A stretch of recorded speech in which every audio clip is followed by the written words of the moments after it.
Fast charging කරනකොට අපේ battery එක ඉක්මනට නරක වෙනවා. ඒ වගේම ෆාස්ට් චාර්ජර් එකක් භාවිතා කරන හැම දවසකදීම අපේ බැටරි එකේ ආයු කාලය ටිකෙන් ටික විනාශ කරගන්නවා කියන ඔන්න ඔය කාරණා ටික ඔයාලා අහලා තියෙනවද? මේ වීඩියෝ එකේදී අපි ඔය කියපු කාරණා වල තියෙන ඇත්ත මොකද්ද කියන එක අපි නිවැරදිව සහ කෙටියෙන් කතා කරමු. මුලින්ම ආයුබෝවන් ඔයාලා හැමෝටම. අපි මෙතනදී පළවෙනියටම ෆාස්ට් චාර්ජින් කියන්නේ මොකද්ද කියන කාරණාව තේරෙන සිංහලෙන් කතා කරලා ඉමු.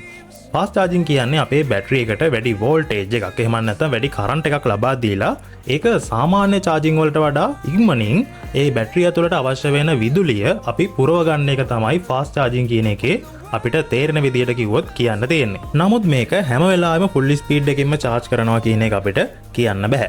බැටරි එකේ charge ප්‍රමාණය, උෂ්ණත්වය, බැටරි එකේ තත්ත්වය අනුව ෆෝන් එක charging speed එක පාලනය කරගන්නවා.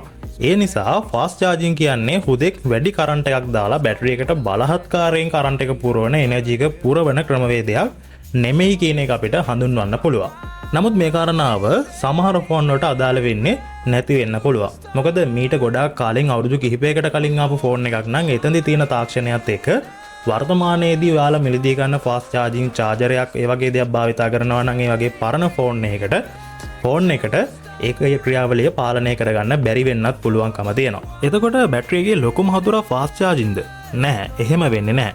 බැටරි එකේ ලොකුම හතුරා තමයි හීට් එක. එහෙම නැත්නම් උෂ්ණත්වය තමයි බැටරි එකට තියෙන ලොකුම හතුරා විදියට හඳුන්වන්න පුළුවන්කම තියෙන්නේ. ලිතියම් අයන් බැටරියක් වැඩ කරන විට රසායනික ප්‍රතික්‍රියා සිද්ධ වෙනවා.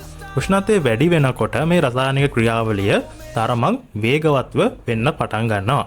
ඒ නිසා බැටරි කැපැසිටි එක ටිකෙන් ටික කාලයත් එක්ක අඩු වෙන්න පටන් ගන්නවා. ෆාස්ට් චාර්ජින් කරනකොට ඔයාගේ ෆෝන් එක ගොඩක්ම රත් වෙනවා නම් අන්නේ හීට් එක තමයි ඔයාගේ බැටරි එකට ගොඩක්ම බලපාන්නේ කියන එක අපිට දැන් කියන්න පුළුවන්කම තියෙනවා. ඒ කියන්නේ එතකොට ෆාස්ට් චාර්ජින් භාවිතා කරන්න එපා කියන කාරණාවද? නැහැ, එහෙමත් නෙමෙයි කියන්නේ.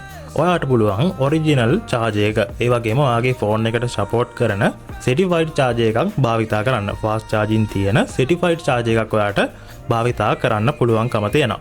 ඒ වගේම පවර් බෑන්ක් ගත්තට පස්සේ මේ වෙනකොට අපි හැමෝම අතේ පවර් බෑන්ක් එකක් තියෙනවා.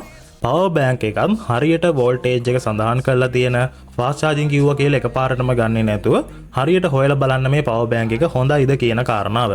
සමහර පවර් බෑන්ක් වලින් ෆෝන් එක ඉක්මනින්ම charge කරගන්න පුළුවන් පොඩි වෙලාවක් ඇතුළත. නමුත් ෆෝන් එක ගොඩක්ම රත් වෙනවා ඔයාලට දැක ගන්න පුළුවන් වෙලාවේදී. ඉතින් එහෙම කරගන්නේ නැතුව හදිස් වෙලාවකදී භාවිතා කරන්න පුළුවන් වෙන විදියට නිවැරදි මොඩල් එකකින් ඔයාලට පුළුවන් පවර් බෑන්ක් එකක් අරගෙන තියාගන්න. එතකොට හදිසි මොහොතකදී භාවිතා කරා කියලා ඔයාගේ ෆෝන් එකට ප්‍රශ්නයක් වෙන්නෙත් නැහැ. හරි, දැන් ඔයාලට පැහැදිලි ඇති මේ ෆාස්ට් චාර්ජින් කියන මේ ක්‍රමවේදයෙන් නෙමෙයි වැරද්ද තියෙන්නේ. අපි භාවිතා කරන චාර්ජින් ඇක්සසරිස් වල තමයි මේ වැරද්ද තියෙන්නේ කියන එක ඔයාලට මේ ප්‍රශ්නය තියෙනවා නම් දැන් ඔන්න උත්තරේ ලැබිලා තියෙනවා.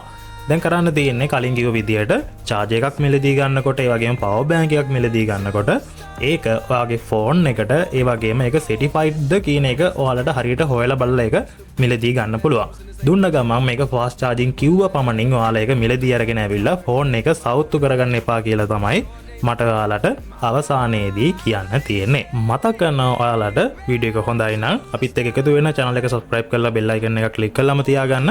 ඒ වගේම වීඩියෝ එකට like එකක් දාන්නත් අමතක කරන්න එපා. තවත් කාට හරි දැනගන්න වීඩියෝ එක share කරන්න ඔයාගේ community එක.